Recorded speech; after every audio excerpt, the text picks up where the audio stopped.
안녕하세요. 클라우디아입니다. 오늘은 천선희 작가의 작품 개포동에서 온 손님을 준비했습니다. 안경 쌓인 화자와 안경점에 찾아온 손님과 2시간여 동안의 짧은 일화를 그렸는데요. 현실 사회를 풍자한 에피소드에서 우러나는 심리적 공감과 짠함이 작품 속으로 빠져들게 합니다. 지금부터 작품 속으로 함께 들어가 보시죠. 개포동에서 온 손님. 천선희. 어두컴컴해지는 늦은 오후 시간. 유리창 밖에는 여전히 장대비가 쏟아지고 있다. 이제 그칠 때도 됐건만 며칠째 내리는 장맛비는 멈출 기미가 보이지 않는다. TV에서는 폭우로 인한 인명피해가 속출하고 있다며 1일 연속극을 하다 말고 긴급 속보로 날씨와 피해 상황을 보도하고 있다. 한남동과 신사동을 잇는 한남대교가 잠겼다는 소식과 함께 자동차가 둥둥 떠다니는 화면을 보여주기도 하고 물에 휩쓸리지 않으려고 가로수를 붙잡고 있는 아줌마도 보여주고 있었다. 잠깐 비쳤지만 아줌마는 손에 쥐고 있는 가방이 거센 물살에 떠내려갈까봐 전전긍긍하는 듯 보였다. 가만히 보니 샤넬자가 들어가는 명품 가방인 듯 했다. 부자 동네도 물에 잠기는구나 라고 그녀가 중얼거렸다. 미모의 기상캐스터가 내일도 비는 계속된다며 출퇴근길 조심하라는 말을 끝으로 화면은 다시 1일 연속극으로 돌아왔다. 그녀는 1일 연속극을 마저 보면서도 기상캐스터의 가슴 라인과 짧은 치마가 잔상으로 남아 혼자 웃었다. 1일 연속극이 끝나자 그녀는 출입문을 열고 먹구름으로 가득 찬 하늘을 바라보며 하늘에 구멍이 뚫렸나? 사다리를 타고 올라가서 꿰맬 수도 없고 아휴 이놈의 비는 멈출 생각을 안 하네. 이러니 손님이 오겠어. 하며 혼잣말로 투덜거렸다. 손님 여기 왔어요.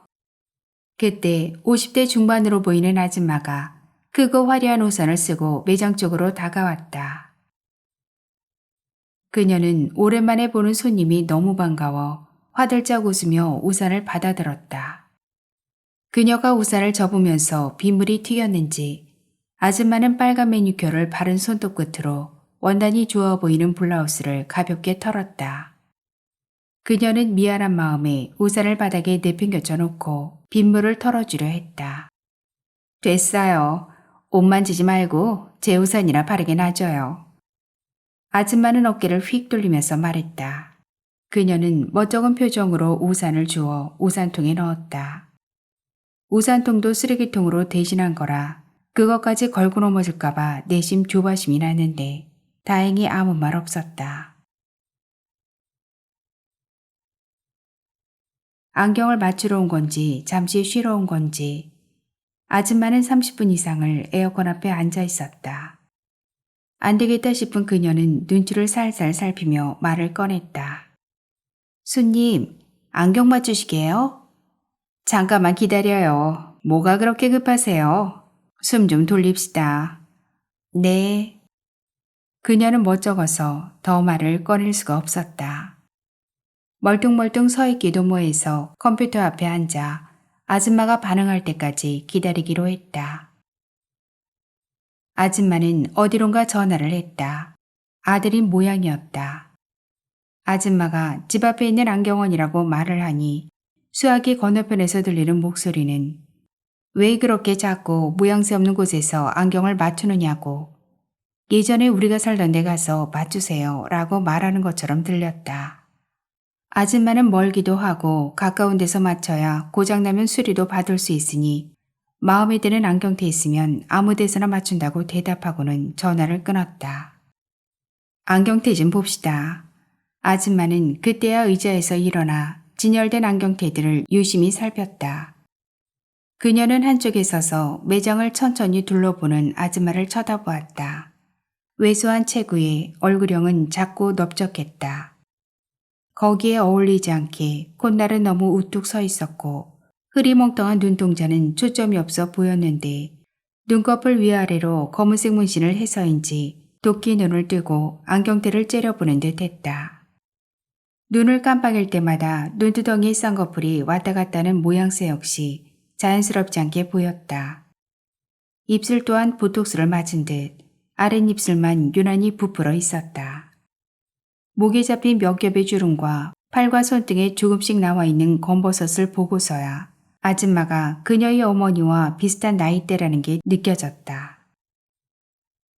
지금쯤 그녀의 어머니는 짠물로 얼룩진 목장갑을 끼고 헐렁헐렁한 몸빼 바지와 5,000원짜리 체크무늬 셔츠를 입고 전복 양식장에서 출하 작업을 하고 있을 터였다.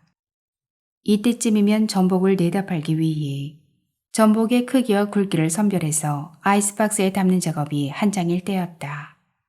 가끔 그녀가 전화해서 디스크 때문에 힘들다면서 왜 자꾸 일하느냐고 다그칠 때가 있었다.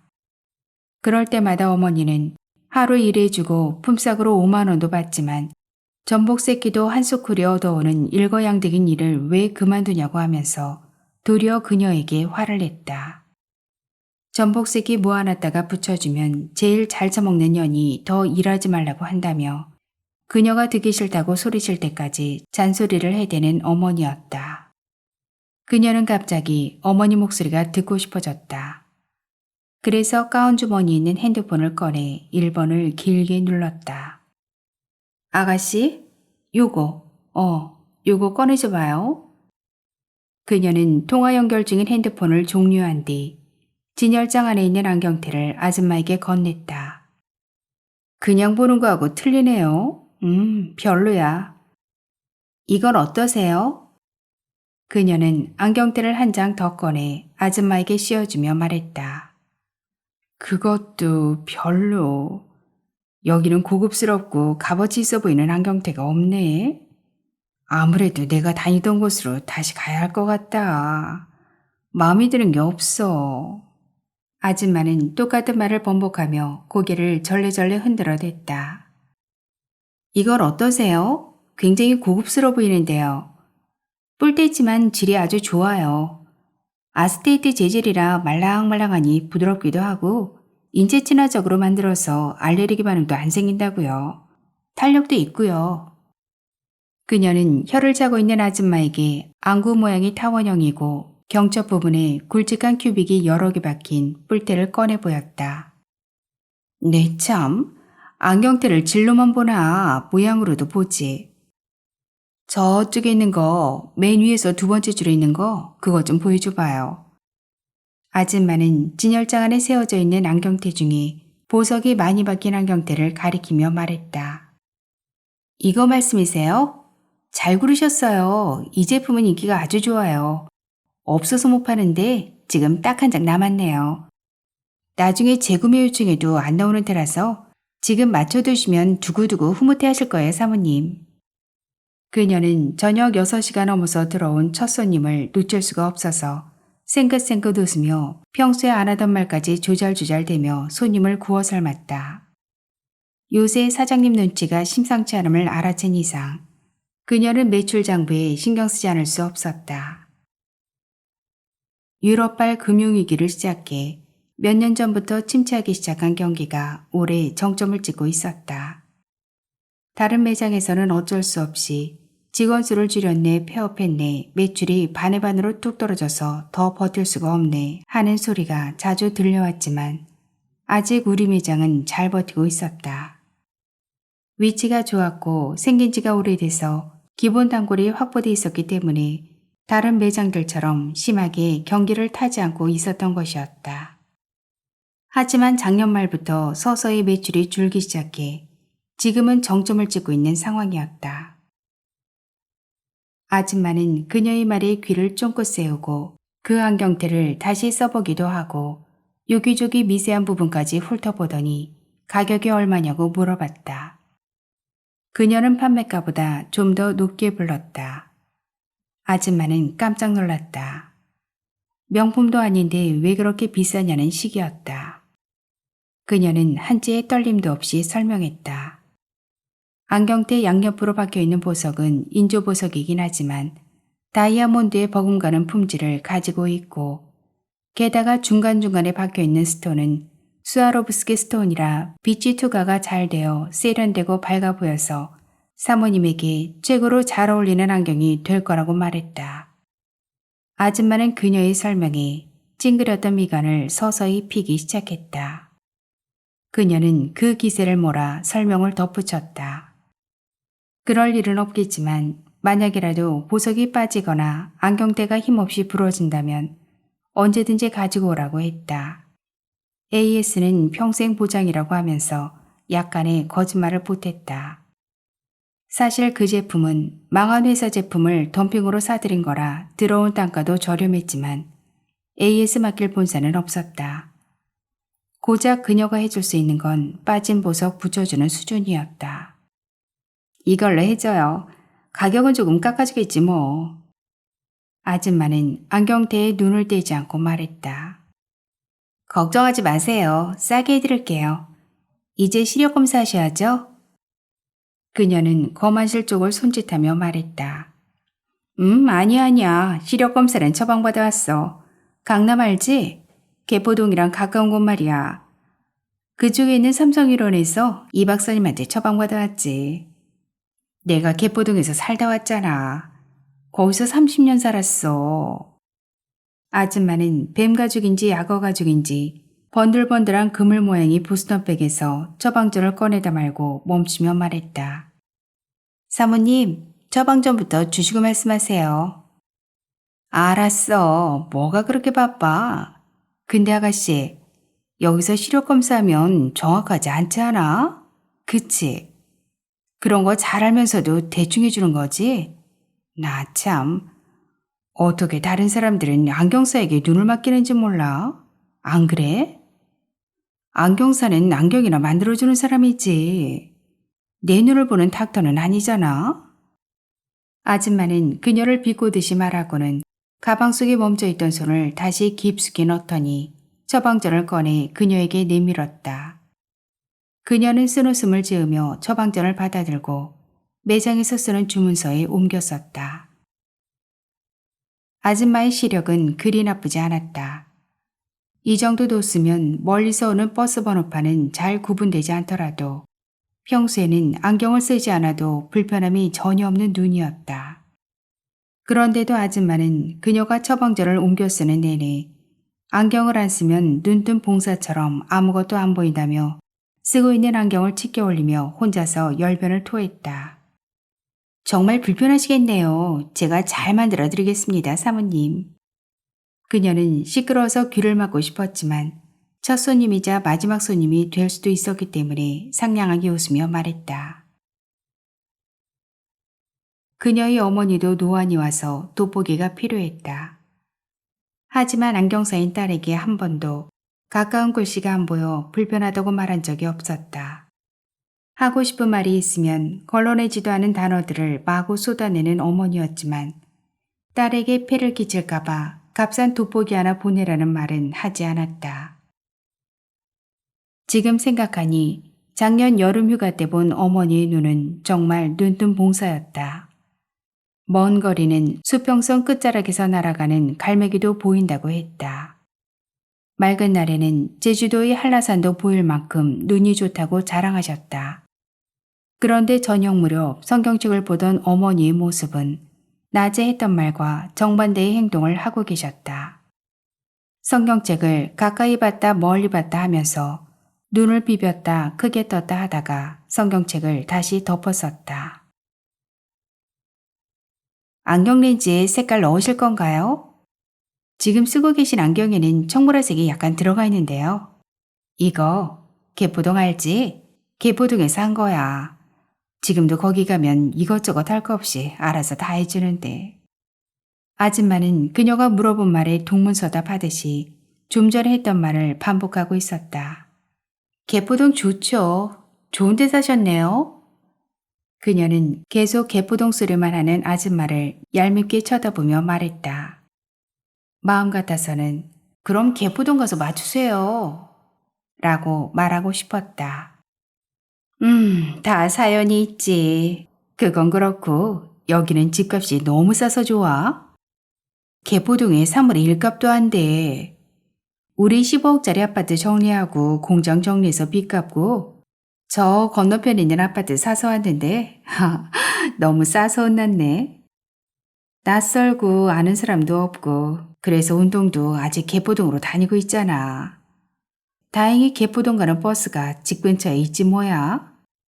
아참, 여기는 생필품도 그렇고 채소값도 엄청 싸네. 주변이 지저분해서 그렇지. 어떻게 된 게 사방천지가 개똥밭이야. 아, 오늘 아침에도 집 앞에서 개똥 밟았잖아. 개포동에선 그런 일은 상상도 할 수 없는데 말이야. 그렇게 좋은 곳 놔두고 어쩌다가 여기까지 이사 오셨어요? 개포동에서 30년을 넘게 살았는데 남편 사업이 부도가 났지 뭐야. 우리 남편은 의류공장을 몇 군데 가지고 사업을 했거든. 거기서 만든 옷들은 전부 유명 백화점에만 들어가는 옷이었다. 그런데 거래처 잡것들이 부도를 내는 바람에 내가 더 말하면 뭐 하겠어. 아줌마는 가슴을 치면서 한숨을 내쉬었다. 그때 불균형한 이목구비들이 따로따로 움직였다. 그러셨구나. 정말 안 됐어요. 그렇다고 뭐 너무 낙심하시지 마세요. 분명 또 재결 기회는 올 거예요. 그녀는 아줌마를 위로하는 척하며 언짢은 표정을 지어 보였다. 아참, 이것들 좀 봐줘. 예전부터 내가 쓰던 것들인데 다 늘어나고 풀리고 난리가 아니야. 아줌마는 깜빡했다는 듯 손뼉을 소리나게 치더니 가방을 거꾸로 들고 흔들었다. 가방 안에서 대여섯 장의 선글라스와 안경테가 쏟아져 나왔다. 그녀는 화가 치밀어 오르는 걸 간신히 참고 수리한 안경과 선글라스를 작업대로 옮겨왔다. 수리하면서 템플 옆에 써진 로고를 확인해 보니 오래되긴 했지만 모두가 내놓으라 하는 명품임은 분명했다. 그녀는 갑자기 아줌마에게 질투가 느껴졌다. 저 아줌마 남편은 인생의 반인 30년이나 부인을 호강시켜줬지만 그녀의 남편은 그녀를 신혼여행 갔다 온 뒷날부터 지금까지 일만 부려먹고 있었다. 그녀는 한숨이 나와 숨을 길게 내쉬었다. 웬 한숨이야? 너무 망가져서 수리가 안 돼? 아니요, 다 됐습니다. 그녀는 눈물이 나오려고 하는 것을 간신히 참고 다 수리된 안경부터 아줌마 앞에 가져다 놨다. 그래, 이 느낌이야. 짱짱해서 좋네. 개포동 총각왕 영사는 이 느낌을 못 내더라고. 팔 때만 살살거리지 고지러 가면 만족한 적이 한 번도 없어. 아줌마는 수리된 안경과 선글라스를 번갈아 써보면서 말했다. 왜 그러세요? 개포동이 최고라면서요. 그녀는 웃으면서 말했다. 누가 안경원이 최고라고 했나? 거기 살았다고 했지. 사모님이 개포동 하니까 생각나는 할머니가 있네요. 개포동 살다 온 사람이 또 있어? 그럼요. 개포동만 있는 줄 알아요. 반포동, 압구정동, 신사동, 청담동 다 있어요. 모르긴 몰라도 요 주위 아파트에 사는 사람들 중에 70%가 사업하다 망해서 들어온 강남 사람들인걸요. 그 할머니도 아들이 건설 사업을 크게 하다가 말아먹었다고 했어요. 뭐 2억 가지고 내려왔는데 32평짜리 집을 살 수 있어서 깜짝 놀랐대나 어쨌대나. 그러면서 저한테 안경 잘못 맞춰주면 개포동에 있는 안과 가서 확인할 테니 똑바로 맞춰달라고 막 으름장을 놨었거든요. 그리고는 1년 후에 다시 오셨는데 그땐 성남 사람 다 됐대요. 그렇구나. 아줌마는 시무룩한 표정으로 짧게 대답하고는 고쳐진 선글라스를 안경수건에 감싸서 케이스에 넣었다. 그녀는 괜한 말을 했나 싶어 머리를 긁적거리다가 좀 전에 하다만 색깔 얘기를 마저 했다. 사모님, 이제 렌즈에 들어갈 색깔 선택하셔야죠. 지금 쓰고 계신 안경처럼 색깔이 나오려면 이런 색으로 넣어야 되거든요. 그녀는 견본으로 나와 있는 색깔판을 보여주며 말했다. 어떤 색깔이 좋을까? 아줌마는 견본판에 있는 여러 가지 색깔을 이것저것 만져보면서 눈에 대보더니 고개를 갸우뚱거렸다. 잘 못 고르시겠죠? 제가 봐드릴게요. 지금 사모님이 선택한 때가 갈색이잖아요. 그러니까 렌즈 색깔도 연한 갈색으로 넣으세요. 그래야 조화롭게 매치가 될 것 같은데요. 그래? 그럼 그 색깔로 해줘. 아줌마는 자신이 선택한 테 색깔과 렌즈 색깔을 번갈아가며 쳐다보다 갈색으로 선택했다. 선택 잘하셨어요. 분명 사모님 마음에 드는 색상이 나올 거예요. 그녀는 싱긋 웃으며 말을 하고는 견본판에 적인 색깔 번호를 주문서에 적었다. 그러면서 안경의 색깔이 너무 진하게 들어가면 세련돼 보이는 것보다 시각 장애인처럼 어설퍼 보인다는 설명을 덧붙였다. 아줌마는 견본대로만 나오게 해달라고 했다. 이제 종합적으로 가격 얘기를 할게요, 사모님. 그녀는 목소리를 가다듬고 차분하게 계산기를 꺼내며 말했다. 얼만데? 얼마 해줄 건데? 싸게 안 해주면 그냥 갈 거야? 아줌마는 계산기를 두들기고 있는 그녀의 손을 쳐다보며 말했다. 다 선택하셔놓고 가신다고 하시면 저도 서운하죠. 잠시만 기다려보세요. 할인율 적용해 볼게요. 그녀는 계산기를 두드리면서도 테 가격을 너무 비싸게 불렀다는 생각을 했다. 렌즈 가격과 합친 가격이 56만 원이 나왔다.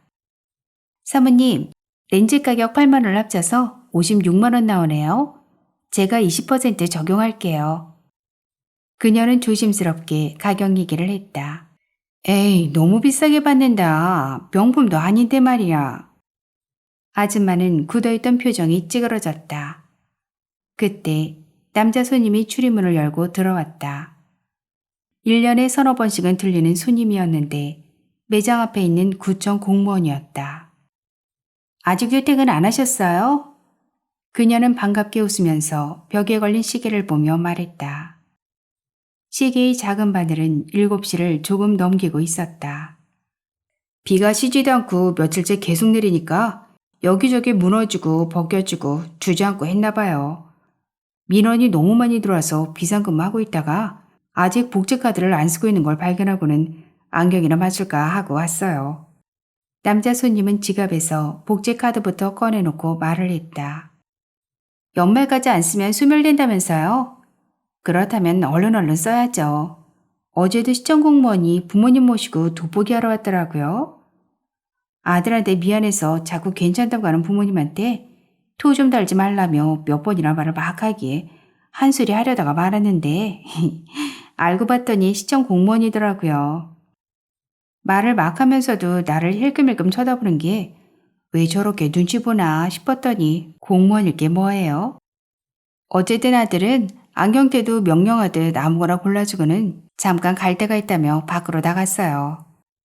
저도 안경 만드는 동안 별 생각이 다 들더라고요. 나도 저렇게 좀 배웠다고 우리 엄마한테 막 하나 싶기도 하고 또 그런 적이 있는 것도 같아서 갑자기 쥐구멍이라도 들어가고 싶더라고요.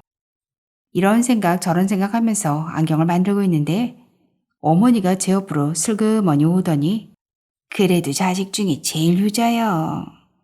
하고 웃으면서 말씀하시는데 아이고 왠지 씁쓸하대요. 그녀는 남자 손님이 인물 없는 사이라고 생각해 속에 있는 말을 좀 했다. 나는 딸아이 책 사주고 마누라 등산복 사주느라 거의 다 써서 이러다가 나 쓸 것도 안 남겠다 싶어서 부랴부랴 왔구먼. 하하, 그 사람은 진짜 효자긴 효자네. 남자 손님은 호탕하게 웃으며 말했다. 성함이 어떻게 되셨더라? 맨날 봐도 까먹어요. 시력은 변동 있는 것 같아요? 김민석입니다. 시력은 그다지 변동 없는 것 같아요. 그냥 이도수로 해주세요. 남자 손님은 항상 앉아있던 자리에 앉아 예전에 맞췄던 안경테를 들여다보며 말했다. 요새는 뿔테가 유행이에요. 흐물흐물하고 넓고 큰 뿔테요. 예전에 전용로기가 쓰고 다녔던 그런 뿔테 말하는 거예요? 예, 맞아요. 또 유행이 들어와서 너도나도 그런 테만 찾네요. 좀 보여드릴까요? 앉아 계신 분 먼저 해드리고 저 보여주세요. 저는 구경 좀 더 할게요. 남자 손님은 저만치 앉아있는 아줌마를 보며 말했다. 아니에요. 저는 천천히 해도 되니까 먼저 맞춰요. 진열장에 앉아있던 아줌마는 가방을 들고 테이블로 자리를 옮기며 말했다. 그녀는 남자 손님에게 뿔테 몇 장을 보여줬다. 한 장은 요즘 유행하는, 그러니까 얼굴이 반은 가릴 만큼 큼지막한 검은색 뿔테를 보여줬고, 또 한 장은 안구 밑쪽이 약간 둥글면서 축 처진 모양을 하고 있는 뿔테를 보여줬고, 마지막으로 프레임 한쪽은 파란색이면서 바깥쪽은 검은색 테두리로 둘러싸인 사각형 모양의 뿔테를 보여줬다. 남자 손님은 세 장 모두 써보더니 진열장 안으로 눈을 돌렸다. 이거 좀 써볼게요. 이거요? 남자 손님이 꺼내달라는 안경테는 안구의 상하폭이 작으면서 반듯한 이미지에 고상해 보이고 너무 맹해 보이지 않는 공무원 스타일의 뿔테를 보고 있었다. 남자 손님은 그 안경테를 꺼내자마자 바로 선택을 했다. 가격도 물어보지 않았다. 그녀는 할인 없이 안경테에 붙여진 판매가대로 가격을 적용했고 렌즈 가격도 평소에 쓰던 가격대로 해드리겠다고 남자에게 말했다.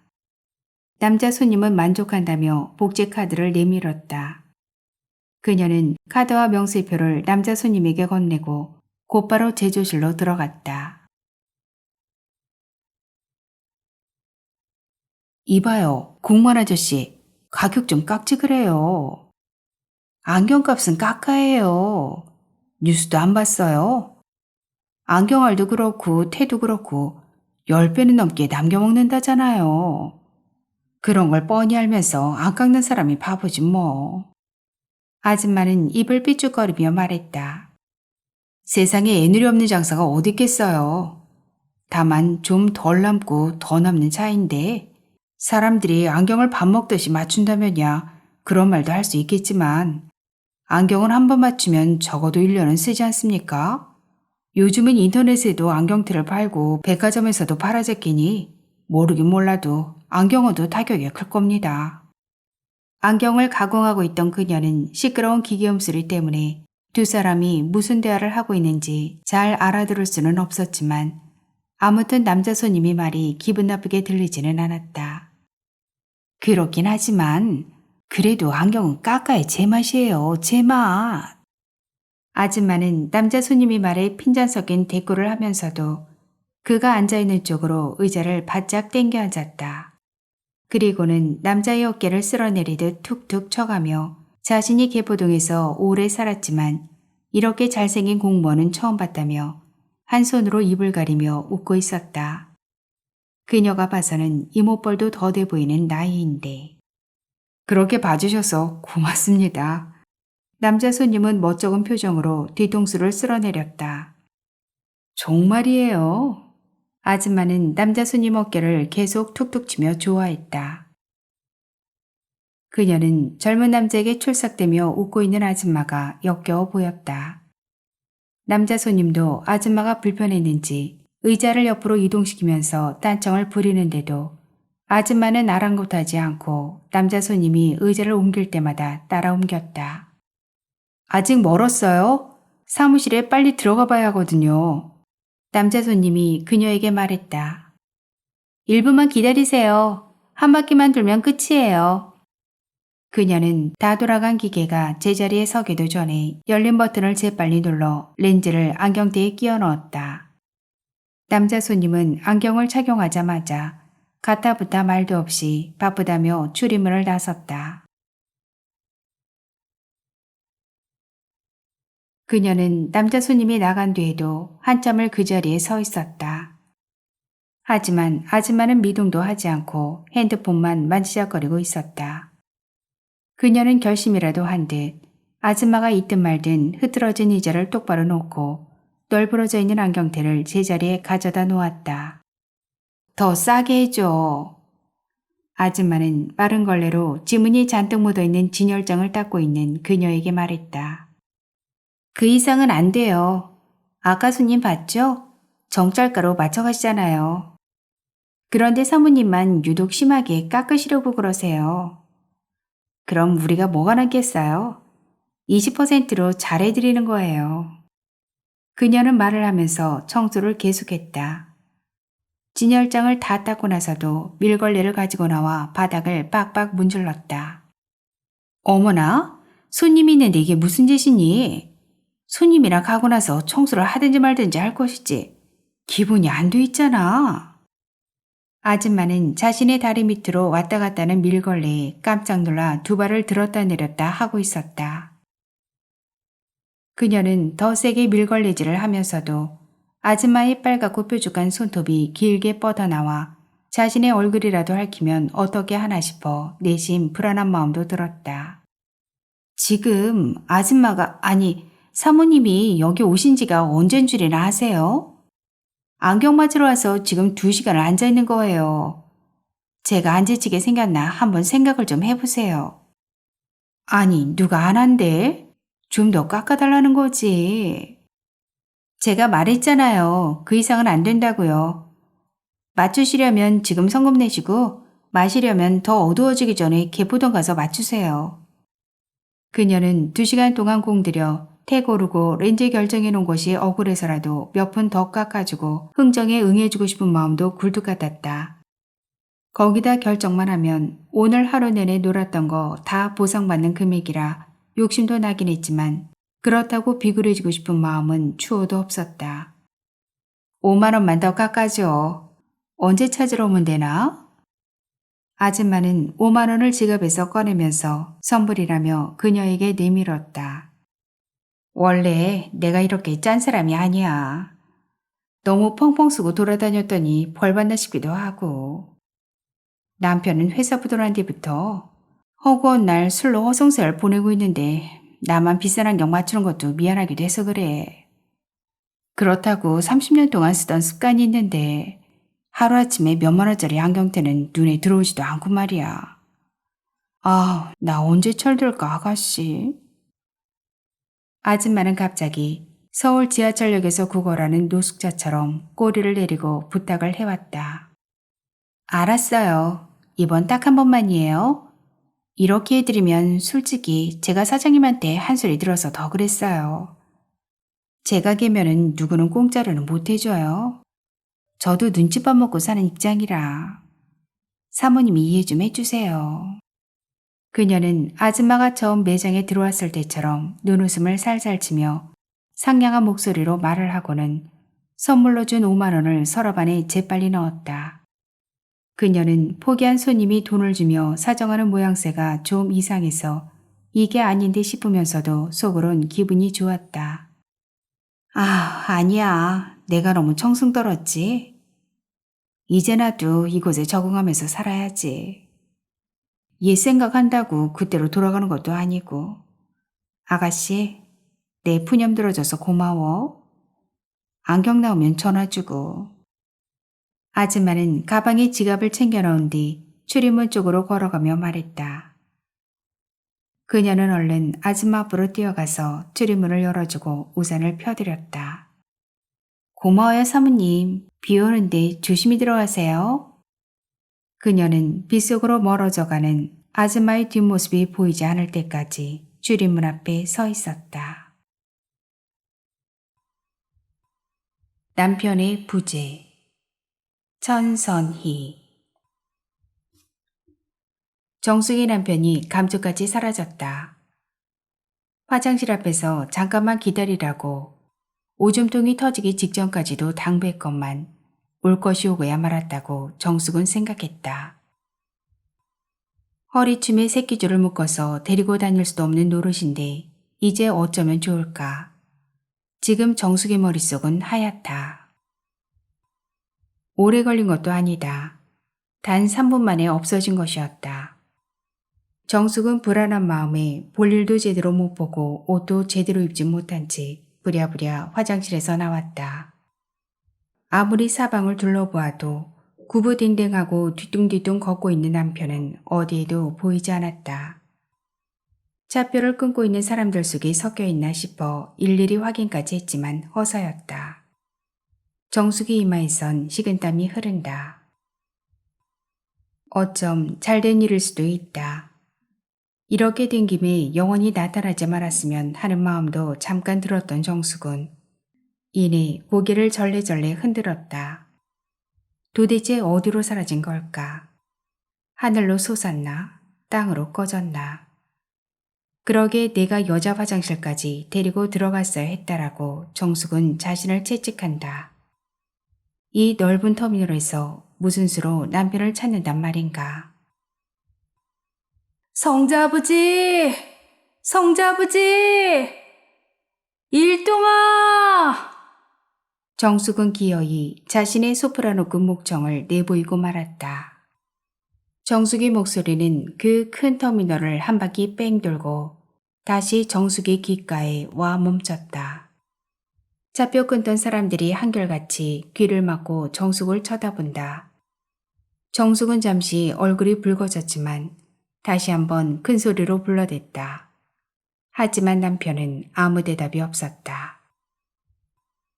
터미널을 빠져나와 백화점 앞에서 서성이던 정숙은 남편과 똑같이 허리를 반쯤 구부린 채 등 돌리고 앉아있는 노인을 발견하자 어깨쪽지를 확 잡아채며 성자아버지!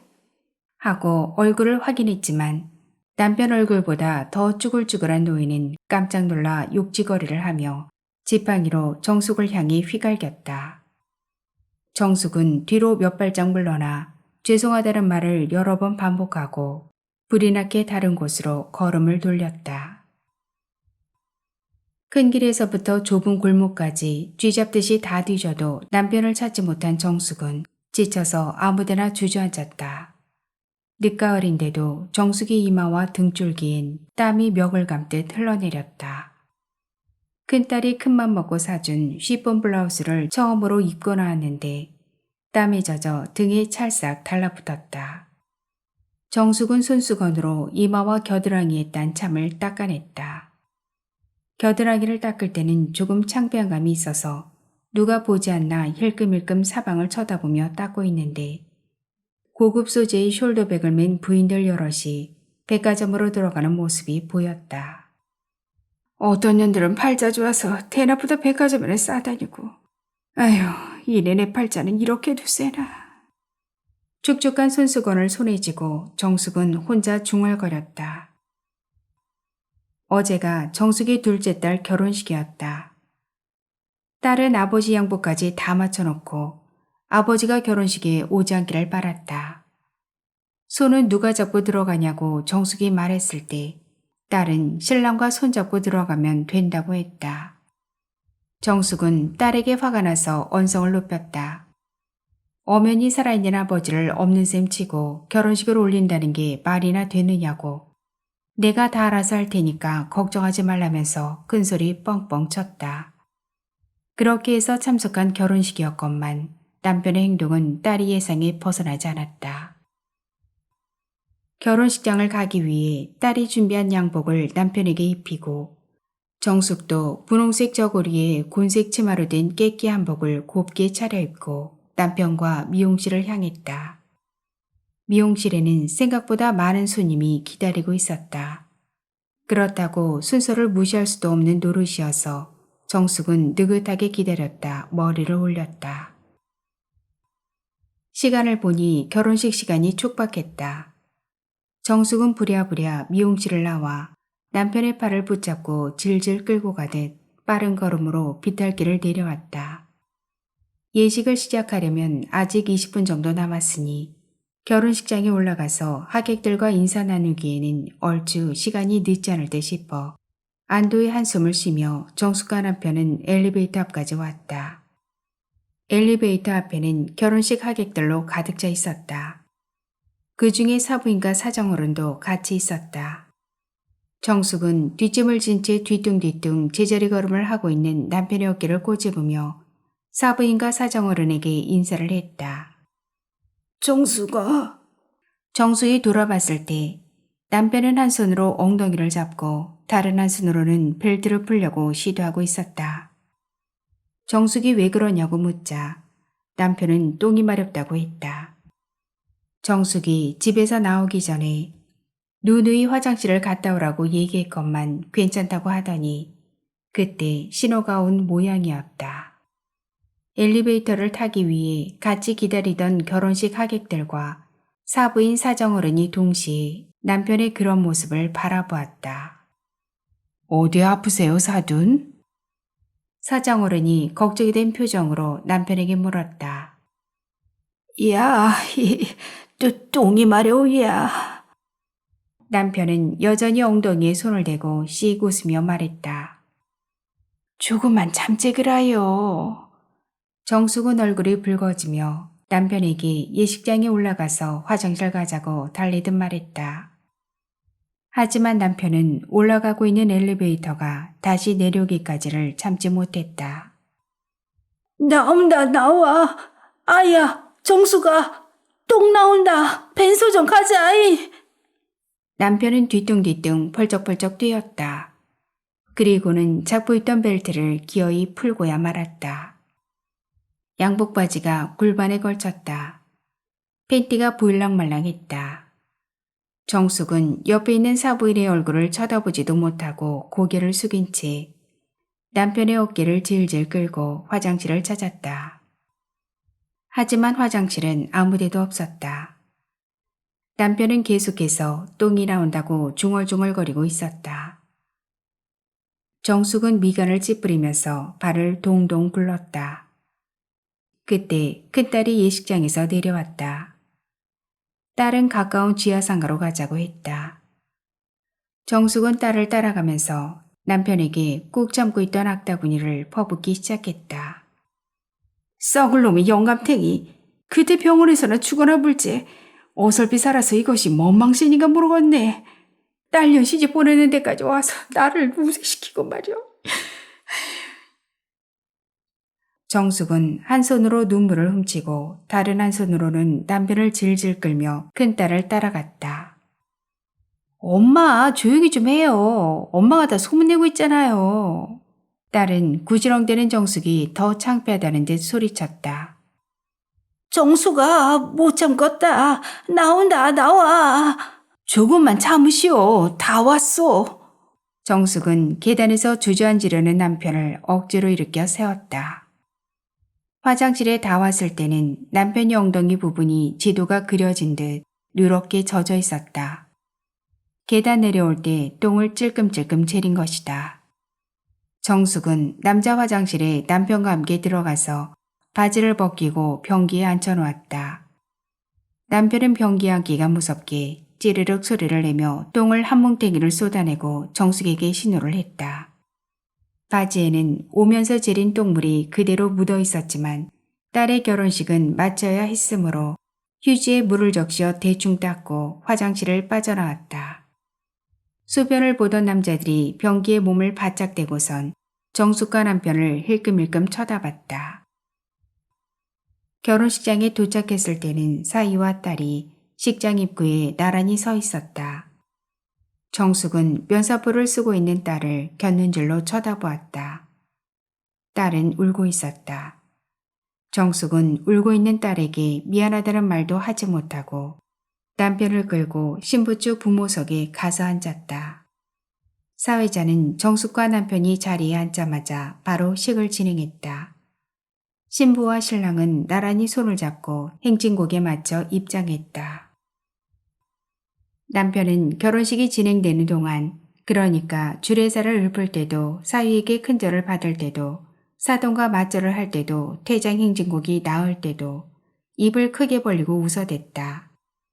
남편의 이는 예전에 다 빠져서 입을 벌리면 가물에 콩나듯 듬성듬성 잇몸에 붙어 있었다. 고개를 들 수 없을 만큼 창피함을 느낀 정숙이 남편의 옆구리를 콕콕 찔러도 봤지만 남편은 아랑곳하지 않고 어떨 때는 혼자 흥에 겨워 엉덩이를 들썩거리며 손뼉을 쳤는데 그럴 때마다 남편의 엉덩이에서 똥냄새가 풍겨나왔다. 하객들은 이게 무슨 냄새냐고 서로들 두리번거리며 물었지만 정숙과 큰딸은 모른 체하고 결혼식을 마쳤다. 정숙은 다시 터미널 주위를 걷기 시작했다. 손목에 차고 있는 시계를 보니 오후 2시를 향하고 있었다. 남편을 잃어버린 지 벌써 1시간이 넘어가고 있었다. 2시 30분 버스는 타기 틀렸고 적어도 4시 차는 타야 오늘 중으로 섬에 들어갈 수가 있었다. 정숙은 점점 더 초조해져 갔다. 주머니에 있는 핸드폰을 땀이 날 때까지 만지작거리다가 큰딸에게 전화했다. 너희 아버지가 없어져 버렸어야. 어떡하면 좋겠냐? 뭐라고? 아빠가 없어졌다고? 잠깐 사이에 도대체 어디로 가버렸는가 모르겠다 참말로. 좀 더 찾아봐. 그 몸으로 어디 갔겠어. 터미널 안에 있겠지. 아니요. 백날 찾아도 안 보인다. 그러니까 내가 요양원 보내자고 했을 때 보냈으면 이런 일 안 생겼잖아. 내가 일어나러 올 줄 알았어. 딸은 정숙에게 마구 소리를 지르다가 다시 말을 이었다. 나 지금 바쁘니까 전화 길게 못해. 그러니까 조금만 더 찾아보다가 경찰서에 신고해. 응? 알았지? 정숙이 대답도 하기 전에 핸드폰은 먹통이 되었다. 정숙은 핸드폰을 다시 주머니에 넣고 생각했다. 그때 정말 그랬어야 했다고. 작년 여름인가? 여름이 다가고 초가을 때쯤인가? 정숙이 면사무소 공공근로를 갔다 왔을 때다. 하루 내내 떼약볕에서 풀베기 작업을 하고 집으로 돌아온 정숙은 남편을 찾았다. 하지만 남편은 보이지 않았다. 정숙은 남편이 갈 만한 곳인 집 뒤란과 텃밭을 둘러보았지만 남편은 없었다. 정숙은 몇 번 더 두리번거리다가 너무 힘들어서 책임 모자도 벗지 않은 채 거실 바닥에 누워 잠이 들었다. 그렇게 얼마쯤 지났을까? 한참 맛있게 잠을 자고 있던 정숙이 코끝에서 타는 냄새가 스쳤다.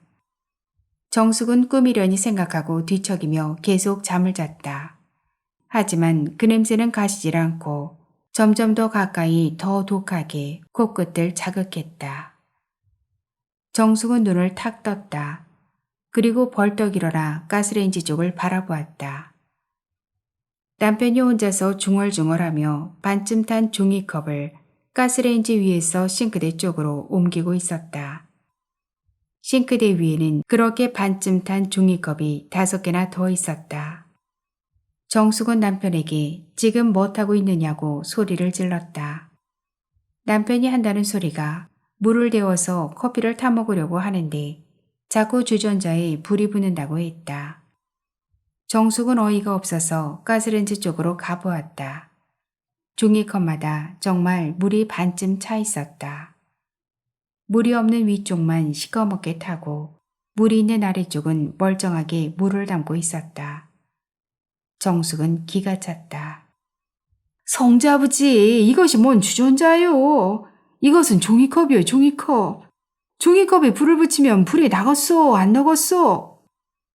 이것이 뭔 종이컵이다냐? 이것은 커피 끓이는 주전자요, 주전자. 남편은 새 종이컵에 다시 물을 따르려 했다. 참말로 도대체 갈수록 더하요. 그러지 말고 우리 그냥 죽읍시다. 이렇게 살아서 뭐한다오. 정숙은 남편이 들고 있는 종이컵을 빼앗아 싱크대에 던졌다. 아니, 내가 왜 죽는단가? 죽으려면 너나 죽어라. 남편은 그렇게 말하고는 다시 새 종이컵에 물을 담았다. 정숙이 아무리 종이컵을 뺏으려고 해도 남편은 구겨져 물이 넘치는 종이컵을 꽉 쥐고 놓지 않았다. 급기야 눈이 뒤집힌 정숙은 종이컵을 든 채 씩씩거리고 있는 남편에게 다가갔다. 그냥 죽으쇼. 이꼴 저꼴 보지 말고 그냥 죽어보란께. 죽어! 정숙은 양손으로 남편의 목을 졸랐다. 천천히 그리고 점점 세게 꽉 졸랐다. 남편의 얼굴이 빨개지다가 하얗게 변하기 시작했다. 그리고 정숙이 가슴팍에 손을 대고 정숙을 밀어내려고 애를 썼다. 남편이 그럴수록 정숙은 더 세게 조였다. 남편의 이마에 실핏줄이 터질 듯이 튀어나왔다. 남편은 캑캑 소리를 내며 거실 바닥에 주저앉았다. 정숙은 남편의 목에서 손을 떼고 미친 듯 뛰쳐나왔다. 그리고 자정이 훨씬 넘을 때까지 옆집 지영이네서 삼봉을 쳤다. 지영이네가 시계를 보면서 여러 번 하품하자 정숙은 그때서야 집으로 돌아왔다. 남편은 방마다 불이란 불은 다 켜놓고 거실 바닥에 엎드려 잠들어 있었다. 가스레인지 위엔 종이컵이 대여섯 개가 또 시꺼멓게 그을린 채 놓여 있었다.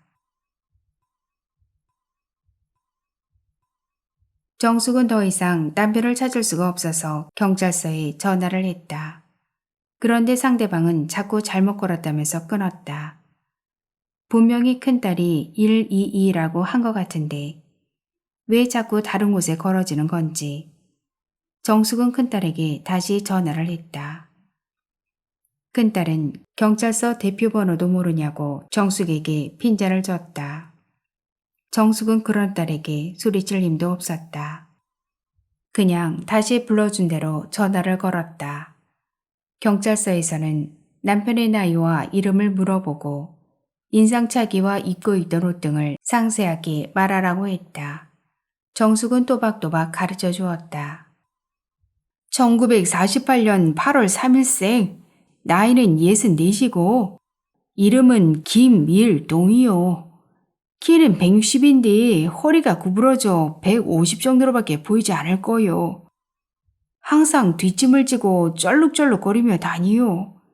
근사하지는 않지만 깔끔하게 양복을 입고 있고 검은색 구두를 신고 있어. 얼굴은 검이 잡잡하여. 그러고 터미널 화장실 앞에서 없어졌어. 경찰 선생님 꼭 좀 찾아주소. 세상에 쓸데없는 하찮은 사람이오마는 그래도 내 남편이고 자석들 아버지요. 부탁 좀 허요. 정숙의 말이 다 끝나자 경찰은 곧 갈 테니 그 자리에서 조금만 기다리라고 했다. 정숙은 전화를 끊고 나서 혼자 빙그레 웃었다.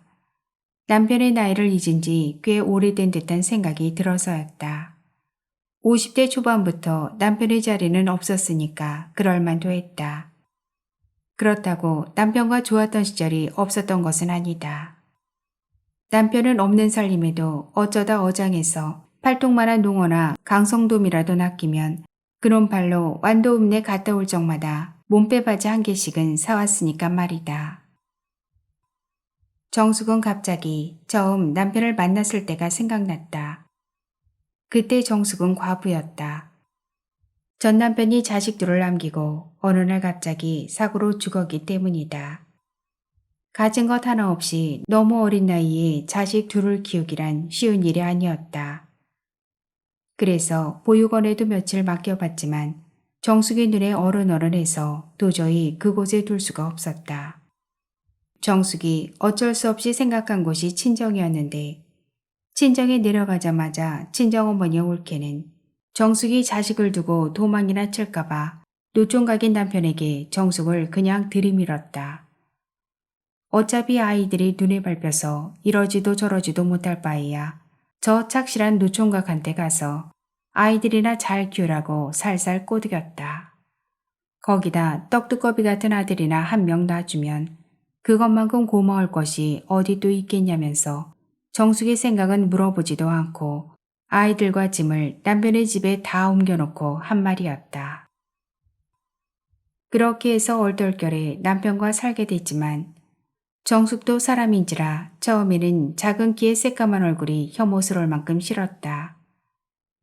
그러나 막상 살붙이고 살다 보니 어느덧 내 사람이려니 하는 마음이 점점 생겨나기 시작했다. 사람이 귀티나게 생기지는 않았어도 부지런했다. 바다 일이 없으면 논일을 했고 시간이 좀 남는다 싶으면 산에나 들에 가서 약초라도 캐오는 습관을 가지고 있었다. 내심 정숙은 저 정도 사람이면 내 새끼들 굶겨 죽이지는 않겠다 싶었다. 다음 해에 남편과의 사이에서 첫 아이가 태어났다. 아들이 아니어서 좀 아쉬워는 했지만 그래도 40이 다 되어 생긴 자식이라 남편은 혀로 침이 마르도록 딸의 얼굴을 핥아댔다. 정숙이 저지부족해 밥을 일찍 먹이게 되었는데 자신의 입속에서 밥을 꼭꼭 씹어서 아이에게 먹이면서까지 애착을 쏟았다. 그 아이가 이번에 결혼하게 된 딸이었다. 그 후로도 아이가 줄줄이 더 생기자 남편은 정숙이 데려온 자식들에게 점점 더 무심해져 갔다. 아예 자기 자식만 챙겼을 뿐만 아니라 먹는 것까지 눈치를 주기 시작했다. 둘째가 편식이 심해 고기만 먹었다. 그래서 정숙은 고기 반찬 많은 둘째에게 가까이 두었다. 그때마다 남편은 인상을 찌푸리며 고기가 담긴 그릇을 자신의 자식들 앞에 밀어넣곤 했다. 정숙은 그럴 때마다 부엌 한 귀퉁이에서 얼마나 울었는지 모른다. 형제간에 서로 다투기라도 하면 두말할 것도 없이 자신의 자식들만 감싸고 놀았고 데려온 자식은 저녁도 굶긴 채 내쫓을 때도 한두 번이 아니었다. 하지만 정숙은 입을 악물고 버텼다. 사실 어느 자식 편을 든다는 것 자체가 정숙 입장에선 의미 없는 일이었다. 이쪽 자식도 저쪽 자식도 다 정숙이 배합한 자식들이니 말이다. 다만 남편이 그런 행동을 할 때마다 처음 정숙에게 했던 말이 생각나 슬플 뿐이었다. 자식들 염려는 하지 마라. 내가 훌륭하게 키워줄 테니. 경찰차가 도착했다. 곧이어 경찰차 문이 열리더니 정경 몇 명과 함께 경찰 2명이 차에서 내렸다. 정숙은 두리번거리고 있는 경찰에게 신발도 제대로 신지 않고 손을 흔들며 뛰어갔다. 여기요, 여기! 신고한 사람 나요! 경찰은 뛰어오는 정숙에게로 다가와 신고자를 한 번 더 확인한 후 줄 서 있는 정경들에게 손짓으로 명령을 했다. 정경들은 신호를 받자 순식간에 흩어져 남편을 찾기 시작했다. 너무 염려하지 마세요. 별일 없을 겁니다. 그래야지요. 우리 남편한테 뭔 일 생기면 나도 못 사요. 내가 죄를 받는 단계요. 알겠어. 제발 좀 찾아주시오. 이제부터라도 잘할라요. 정숙은 울며 불며 경찰에게 매달렸다. 정숙이 여인으로서 한창이던 40대 초반의 나이에 갑자기 닥친 남편의 이상 증세를 받아들이는 데는 꽤 많은 시간이 필요할 시기가 있었다. 그때 김대중이 대통령이 되면서 태풍으로 다 쓰러졌던 선창이 새로 지어지고 방파제가 생기고 비포장 도로가 포장되고 있을 무렵이었다. 동네 사람들은 김대중이 대통령이 되었기 때문에 이렇게 일이 술술 풀린다고 하면서 경상도에서 대통령이 나왔으면 가망 턱도 없는 일이었다고들 수군덕거리며 역시 대통령이든 국회의원이든 입원이 돼야 한다고 하면서 기뻐할 시기였다.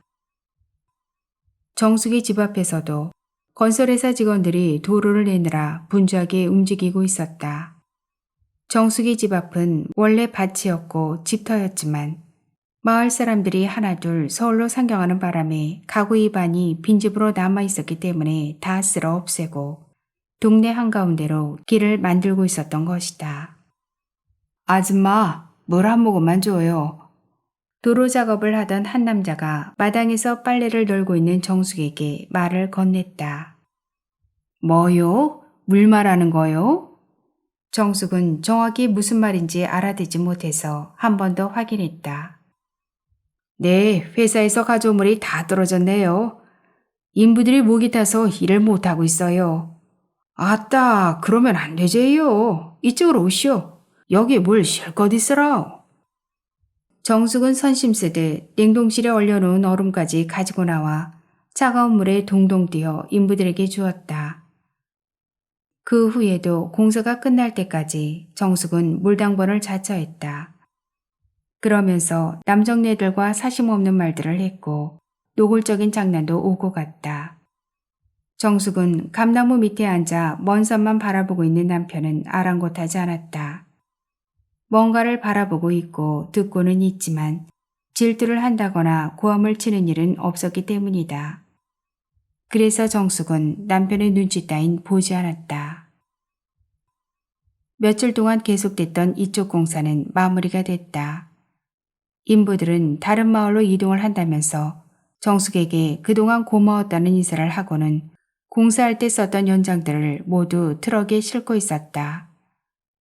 정숙은 그런 광경을 보면서 서운한 마음이 가시질 않았다. 몇 년 동안 남정네라고는 모르고 살던 정숙에게 여자로서 아직 살아있음을 일깨워준 인부들이었기 때문에 더했다.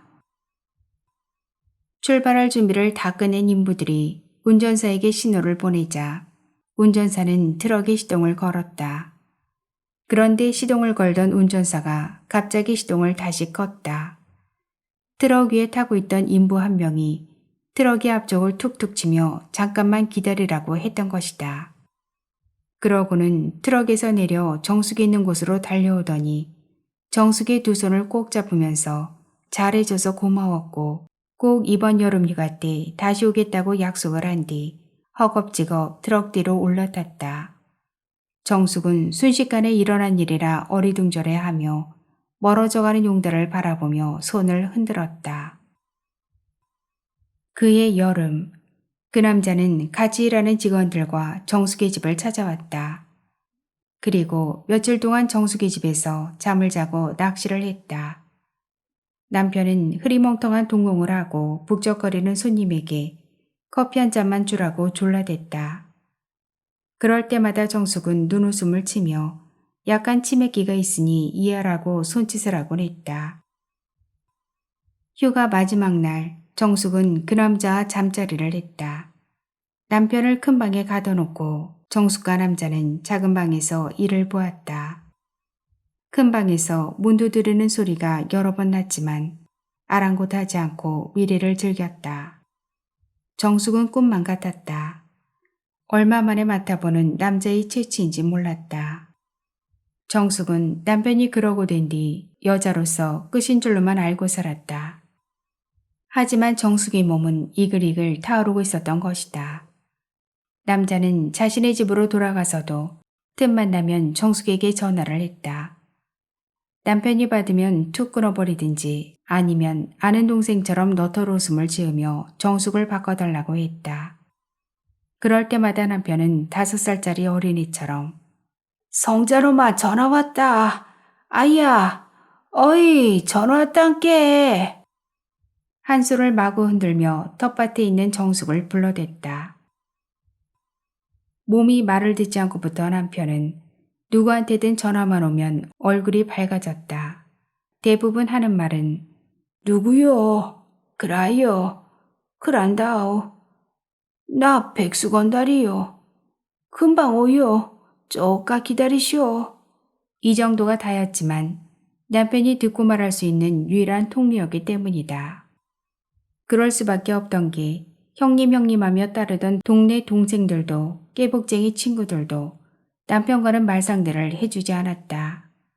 어쩌다 마을 어귀를 지나가다 남편과 마주치기라도 하면 남편을 얼리고 달래듯 머리를 쓰다듬거나 헛소리한다고 피해버리곤 했다. 불이라도 났소? 뭐가 그리 급하다고 방정을 떠요? 정숙은 어린애처럼 희죽희죽 웃으며 수화기를 들고 있는 남편에게 빈잔을 줬다. 아재요. 야, 지금 나는 한가하요마는 이따 통화해야지 안 되겠어. 왼수 같은 영감탱이가 나가도 안 하고 옆에서 듣고 있어야. 전화기 옆에 딱 달라붙어 아내가 무슨 말을 하나 듣고 있는 남편에게 정숙은 눈을 부라리며 낯던 호미를 다시 들고 거실 밖으로 나갔다. 정숙은 아직도 그 남자와 인연을 끊지 못하고 있다. 저번에는 큰딸 집에 있는데 하루가 멀다고 전화를 하는 통에 들킬 뻔한 적도 있다. 누군데 자꾸 밖에 나가서 전화해요? 그럴 시간 있으면 아빠나 더 챙겨. 바람났어? 다른 남자랑 바람나면 엄마는 사람도 아니에요? 친아빠도 죽고 새아빠는 병신되고 또 자식들한테 새아빠 한 명 더 만들어주려고 그래? 처신 잘하고 다녀요. 여기서 옆집에 사는 사람이 누군지도 모르고 사는 도시지만 섬에선 수군거리는 소리가 다 들리는 데가 거기야. 물론 엄마가 잘 알아서 하겠지만 나는 엄마가 좀 걱정돼. 딸이 이렇게 말할 때는 가슴이 뜨끔했지만 정숙은 얼버무리며 아무것도 아니니까 걱정하지 말라고만 하곤 했다. 아직까지는 남편분이 안 보이네요. 저희 정경들이 구석구석 최선을 다해 찾고 있으니까 너무 초조하지 마세요. 정경들과 함께 사라졌다 한참 만에 나타난 경찰이 정숙에게 와서 위로의 말을 전하고는 다시 골목으로 뛰어갔다. 도대체 어디로 갔을까? 다리도 안 좋고 허리도 안 좋아서 잘 걷지도 못하는 사람이 눈에 안 보인다는 게 이해할 수가 없었다. 어디에 주저앉아 있나 싶기도 하고 차에 치여 신원을 확인할 수 없을 만큼 종이처럼 납작해져서 신원 이상으로 영안실로 실려갔나 싶기도 하고 그것도 아니라면 마치 정숙이 까막눈이 되어 남편만 볼 수 없는 존재가 돼버렸나 싶기도 했다. 정숙은 팔자가 세서 첫 남편 죽고 두 번째 남편까지 실종되게 만드나 싶어 억장이 무너지는 것 같았다. 버젓이 남편이 있는데도 외간 남자와 미래를 즐겼던 과거가 너무나 후회돼서 견딜 수 없는 화가 치밀어 올랐다. 정숙은 자신의 얼굴을 긴 손톱으로 쫙 소리가 나게 긁어버리고 싶은 심정이었다. 그깟 아랫도리가 뭐라고 생각해보면 그런 남편도 없는데 자신이 너무 과시한 것 같아 미안한 마음이 떠나질 않았다. 저렇게는 됐지만 명색이 맹호부대 출신으로 월남까지 갔다 온 남편이었다. 하필 미국이 구엽제 뿌릴 시기에 월남에 있어서 정신이 저렇게 됐나 싶은 적도 없지 않았다. 고엽제로 인한 후유증은 몇 개월에서 몇십 년 사이로 다양한 병으로 나타난다고 했다. 루게릭병에 걸리기도 하고 암에 걸리기도 하고 파킨슨병도 고엽제와 연관이 있다고들 하고 또 그 중에 정신 이상자도 있다고 하니 정숙의 남편이 고엽제에서 방출된 다이옥신의 영향 때문에 저렇게 됐나 싶은 생각이 가시지 않을 때도 여러 번 있었다. 제발 하느님, 부처님, 우리 성자아버지 좀 돌아오게 해주시오. 지가 다 잘못했소. 일찍 병신된 남편만 여지껏 원망하고 산 거 맞소. 그랑께 찾아만 주신다면 그동안 못했던 거 다 하겠어라. 정숙은 기도하면서 눈물을 빗물처럼 쏟아냈다. 감당할 수 없는 감정이 북받쳤다. 이내 누가 볼세라 손을 의자 바닥에 툭툭 치며 통곡을 했다. 눈물 콧물이 범벅이 되어 의자 바닥으로 뚝뚝 떨어지고 있었다. 큰딸에게 전화가 왔다. 아빠 어떻게 됐어? 아직 못 찾았다. 경찰들이 찾고 있긴 한다마는 어디로 꽁꽁 숨어 불었는가 눈 씻고 찾아봐도 안 보인다. 아무래도 어디에 처박혀 불었는갑다. 아니면 누가 데리고 갔을까? 어디다 발라고 해도 모양새가 있고 힘이라 있어야지. 엄마는 재수없는 소리 그만해. 경찰 풀어놨으니까 금방 연락 올 거야. 조금만 더 기다려봐. 정수가, 성자놈아. 어디선가 정숙을 부르는 소리가 들렸다. 낮고 텁텁한 이 목소리는 분명 남편의 목소리였다. 정숙은 딸과의 대화를 멈추고 사방을 돌아봤다. 하지만 아무데도 남편의 모습은 보이지 않았다. 정수가. 또다시 들려오는 이 목소리. 정숙은 의자에서 벌떡 일어나 신발을 신고 희미하게 들렸던 곳으로 귀를 기울이며 소리를 따라갔다. 그래도 남편은 정숙의 눈앞에 보이지 않았다. 정숙은 이제 헛소리까지 들린다며 손으로 머리를 치며 찻길 건너편을 바라보았다. 아이야, 너그 아버지 저기서 온다이야. 저 위험한디. 어째야 스카이. 전화 끊어봐라. 너그 아버지가 찻길을 막 건너고 있어야. 남편은 반쯤 허리를 구부리고 뒷짐을 진 채 뒤뚱뒤뚱 찻길을 건너오고 있었다. 정숙은 전화를 끊고 남편에게 소리쳤다. 성자아버지, 거기서 멈춰요. 거기는 길이 아니라. 잠깐만 기다리란 게요. 차가 왔다 갔다 안 와요. 거기는 찻길이요. 사람이 다니는 길이 아니단 게요. 기사 양반들 차 좀 세워보란께. 저러다가 사람 깔려 죽겠네. 어찌하스까이. 기사들은 클락션을 빵빵거렸다. 창문 너머로 욕짓거리를 하는 기사도 있었다. 저 병신 같은 영감 죽으려고 환장했나? 바빠 죽겠는데. 멋이요? 정숙은 당장이라도 그놈의 차를 따라가서 머리끄댕이를 확 잡아채고 싶었지만 차는 도망치듯 가속 페달을 밟고 휑하니 지나가 버렸다. 남편이 차를 잘 피하는 건지 차가 남편을 잘 피하는 건지 남편은 무사히 정숙에게 건너왔다. 오메, 어디 갔다 이제 오요. 죽은 줄 알았어. 내가 미안하요. 내가 죽이려는 거 아요. 이렇게 살아 돌아왔어. 고맙소. 정숙은 남편을 보자마자 기뻐서 눈물을 훔치며 어디 다친 데는 없는지 몸 구석구석을 두 손으로 훑었다. 그리고는 반쯤 내려가 있는 바지를 바르게 입혀주고 다 풀린 구두끈을 다시 묶어주었다. 왜 우냐? 주상났냐? 내가 가긴 어디 간다냐? 정숙이 너 찾으러 갔지. 허허, 너 웃긴다이.